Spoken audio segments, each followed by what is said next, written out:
Assalamualaikum warahmatullahi wabarakatuh. Waalaikumsalam warahmatullahi wabarakatuh.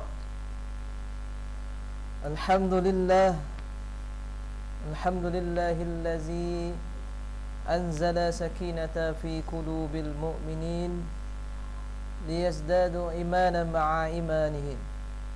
Asyhadu an la ilaha illallah wahdahu la syarika lah wa asyhadu anna Muhammadan abduhu wa rasuluh la nabiyya ba'da amma ba'du. Faqala Allah ta'ala fil Qur'anil Karim A'udzu billahi minasy syaithanir rajim. Bismillahirrahmanirrahim. وَلَقَدْ أَرْسَلْنَا رَسُولًا مِّن قَبْلِكَ وَجَعَلْنَا لَهُمْ أَزْوَاجًا وَذُرِّيَّةً. Dan sesungguhnya kami telah mengutus beberapa rasul sebelum kamu, dan kami memberikan kepada mereka istri-istri dan keturunan.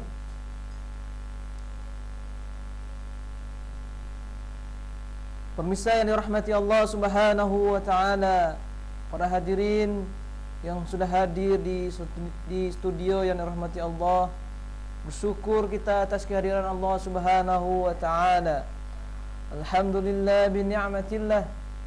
Pada kesempatan kali ini kita sudah diberikan nikmat kesehatan oleh Allah Subhanahu wa taala, sehingga kita bisa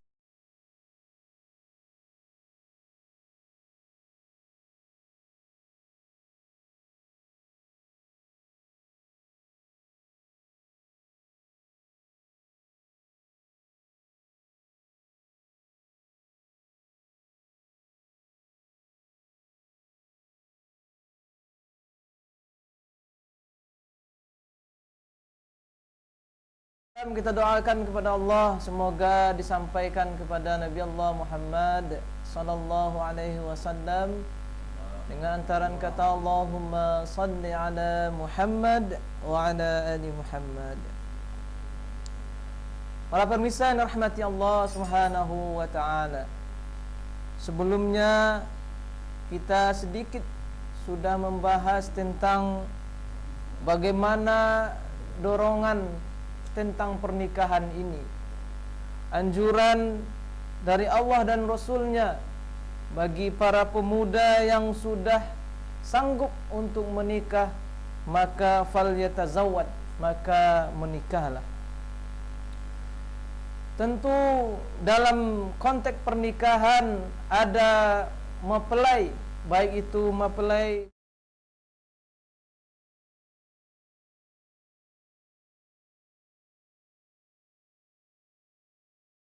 muslimin untuk menikahi wanita yang masih perawan dan gadis yang lagi subur, baik agamanya sebagaimana yang disabdakan oleh Rasulullah sallallahu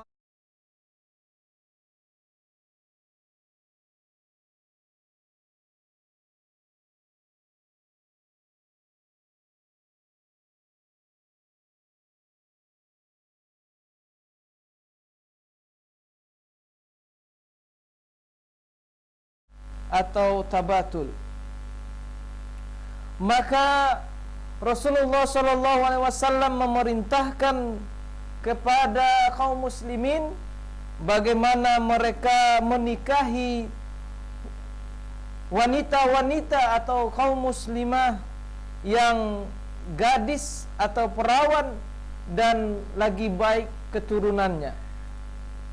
Maka inilah yang akan menjadi topik pembicaraan kita pada malam hari ini, bahwasanya Islam menganjurkan, bahkan mensunahkan.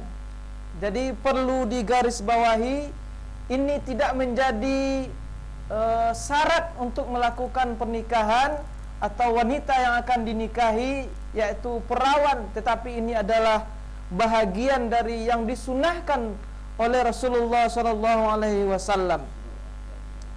Pada suatu hari ada seorang laki-laki yang pernah datang kepada Nabi sallallahu alaihi wasallam, lalu ia berkata, "Aku berniat untuk mengawini seorang wanita berketurunan baik lagi cantik, tetapi ia mandul. Bolehkah aku mengawininya?" Nabi sallallahu alaihi wasallam menjawab, "Tidak." Lalu ia datang lagi untuk kedua kalinya dan beliau tetap melarangnya. Kemudian dia datang untuk yang ketiga kalinya. Lantas Nabi bersabda, "Kawinilah oleh kalian wanita yang penyayang lagi subur, karena aku akan membanggakan banyaknya jumlah kalian." Hadis riwayat Abu Daud. Maka dalam penjelasan hadis ini bahwasanya Rasulullah sallallahu alaihi wasallam menganjurkan kepada para kaum muslimin, para lelaki untuk menikahi wanita-wanita yang lagi subur. Pertama tadi Rasul menganjurkan bagaimana kita menikahi gadis-gadis yang perawan, dan itu juga disampaikan oleh Rasulullah SAW yang diriwayatkan dari Jabir bahwasanya Nabi SAW pernah bersabda kepadanya, "Ya Jabir, tazawwajta bi bikran am sayyiba?" Qala sayyiban. Faqala halla tazawwajta bikran sala'ibuha wa tula'ibuka. Wahai Jabir, engkau mengawini seorang gadis atau janda? Jabir menjawab, "Janda ya Rasulullah."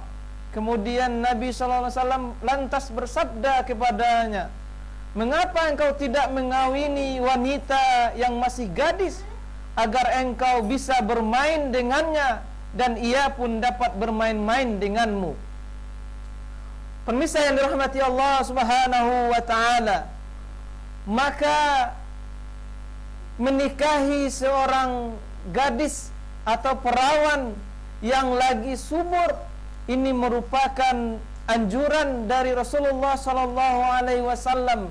Bagaimana Rasulullah sallallahu alaihi wasallam mendorong baik laki-laki yang pertama tadi yang datang kepada Rasulullah sallallahu alaihi wasallam sempat 3 kali beliau datang kepada Rasulullah dan menanyakan kepada Rasulullah dengan pernyataan azhabtu, saya mengingini untuk menikahi seorang yang cantik, tetapi keadaan dia dalam keadaan tidak perawan. Maka Rasulullah melarangnya, bahkan pelarangan Rasul sampai 3 kali. Maka inilah sebagai anjuran bagi kita, terutama bagi pemuda hari ini yang statusnya masih dalam keadaan lajang, yang belum dalam pernikahan. Maka kami menyerukan, hendaklah nantinya ketika memilih pasangan adalah wanita-wanita yang baik, yang wanita itu subur lagi perawan. Kenapa? Karena melalui jalur Jabir tadi Rasulullah SAW mengatakan, ketika kita menikahi gadis atau perawan tadi, maka kita bisa bermain-main dengannya dan dia pun bisa bermain-main dengan kita. Inilah anjuran yang disampaikan oleh Rasulullah SAW. Namun sekali lagi, ini bukanlah sebagai satu syarat untuk melakukan pernikahan atau satu syarat wanita itu layak dinikahi. Tidak. Kenapa? Karena bisa jadi nanti ada wanita yang ditemukan oleh seorang syabab atau seorang pemuda, tapi dalam keadaan tidak perawan dan dia ingin menikahinya, tetapi karena tidak perawannya kemudian dia tertahan untuk tidak menikahi, maka ini juga tidak dibolehkan. Maka sekali lagi, ini hanya sekedar disunahkan dan dianjurkan, tidak sebagai syarat untuk melakukan atau wanita itu layak dinikahi. Para pemirsa yang dirahmati Allah Subhanahu wa taala, Kemudian yang tidak kalah pentingnya, yang sangat menarik dalam pembahasan ini adalah hadis muttafaqun alaih yang diriwayatkan oleh Abu Hurairah radhiyallahu anhu, juga menuturkan bahwa Nabi SAW pernah bersabda, wanita itu dinikahi karena 4 hal. Tankahul mar'atu arba'in limaliha. Pertama, limaliha, karena hartanya. Kemudian walihasabiha, kemudian karena keturunannya. Wali jamaliha, kemudian karena kecantikannya. Walidiniha, dan karena agamanya. Fasfar bizatid din taribat yadaka. Dan karena agamanya, diutamakan karena agamanya, niscaya engkau akan beruntung. Jadi sangat menarik dalam penjelasan ini bahwasanya kita diberi pilihan oleh Rasulullah SAW bahwasanya kita boleh menikahi wanita tadi, pertama karena hartanya, kemudian kedua karena keturunannya, kemudian yang ketiga karena kecantikannya, dan yang keempat karena agamanya. Kemudian di ujung dikunci, utamakanlah karena agamanya. Karena harta ini akan bisa habis. Karena kecantikan akan bisa pudar. Kemudian karena agama keturunannya, maka ini juga akan bisa lenyap. Tetapi karena agama inilah yang sangat utama. Kenapa demikian? Kita dianjurkan untuk mengutamakan karena agamanya. Karena ada selorohan yang berkembang di masyarakat.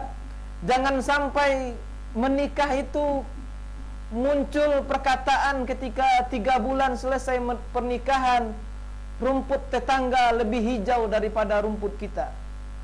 Ini kenapa? Karena pernikahan tidak diawali karena agamanya. Maka kami berpesan kepada para pemuda hari ini, tentu yang menjadi anjuran utama kita untuk menikahi seorang wanita karena lidiniha, karena agama mereka. Sehingga nanti agama inilah yang akan menuntun kita menjadi keluarga sakinah mawaddah warahmah seperti yang kita inginkan. Kenapa? Karena harta, karena kecantikan, karena keturunan itu semuanya bisa lenyap, bisa habis. Tetapi karena agama yang tertancap di dalam hati mereka, maka itulah yang nanti akan menuntun mereka menjadi keluarga yang sakinah mawaddah warahmah. Kenapa demikian? Karena pernikahan ini adalah suatu hal yang menggabungkan antara 2 kepala. 1 kepala suami, kemudian 1 kepala istri. Pasti ada pertikaian dan perbedaan pendapat di antara satu dengan yang lainnya. Dan tidak akan mungkin bisa kita hilangkan, akan ada nantinya baik itu berupa perselisih pahaman antara satu dengan yang lainnya. Kenapa? Karena ini pernikahan ini adalah ibarat antara kuali dengan sendok. Ketika seorang ustadz yang profesinya mereka sebagai penjual nasi goreng, maka nasi goreng tadi tidak akan bisa masak kalaulah seandainya sendok dengan kuali tidak akan beradu. Sendok dengan kuali tidak bercakap, maka disitulah nanti nasi goreng akan masak. Dan nasi goreng itu bisa dinikmati dan memberikan kekenyangan di dalam perut kita. Maka begitulah di dalam berumah tangga, ada bumbu-bumbu nanti yang akan ada di dalam rumah tangga kita. Lalu bagaimana kita bisa memasukkan bumbu tadi sehingga menjadi nasi goreng yang enak dimakan dan mengenyangkan perut? bumbu-bumbu tadi menjadi pemicu bagi kita untuk menjadikan keluarga kita tadi adalah keluarga sakinah, mawaddah, warahmah, maka kembali kepada poin yang pertama tadi, itu adalah karena lidiniha, karena agama mereka. Karena ketika mereka menikah karena agama mereka, maka tujuan mereka hanya satu, yakni menggapai ridho Allah. Ini yang menjadi tujuan mereka. Maka ketika mereka ingin menggapai ridho Allah, persoalan-persoalan yang dimunculkan di dalam persoalan rumah tangga tadi, mereka akan bisa mengenyampingkannya dan mereka bisa menerima satu sama yang lainnya. Maka oleh sebab itu, agar pernikahan kita nantinya bisa kita jalani dengan baik, terutama bagi pemuda hari ini yang mereka status mereka masih lajang, maka nikahilah wanita itu karena agama mereka. Karena inilah yang nanti akan mereka jadikan sebagai acuan di dalam mengayomi rumah tangga mereka. Ibarat sebuah kapal, mereka sudah punya satu tujuan, sehingga nahkoda tadi bisa mengarahkan kapal ini akan dilabuhkan di mana. Tapi kalau seandainya kapal tadi tidak punya tujuan yang atau satu visi dan satu misi, sehingga nanti mereka yang satu menginginkan ke sini, yang satu menginginkan ke sini, sehingga kapal itu menjadi terombang-ambing di tengah lautan tanpa ada tujuan. Maka oleh sebab itu, agama ini adalah satu-satunya yang akan mengarahkan kita nantinya di dalam menjalani kehidupan berumah tangga. Maka sekali lagi kami menghimbau kepada para pemirsa dan kepada para pemuda hari ini, maka jadikanlah agama ini sebagai standar bagi kita untuk memilih nanti pasangan kita. Karena dengan agama ini, insya Allah kehidupan berumah tangga bisa kita jalani dengan sebaik-baiknya. Kalau seandainya kita memilih karena harta, harta bisa habis. Memilih karena kecantikan, kecantikan bisa pudar. Dan memilih karena keturunan pun seperti itu. Maka pilihan yang tepat adalah karena lidiniha, karena agama mereka. Terima kasih atas segala perhatiannya. Mohon maaf atas segala kekurangannya.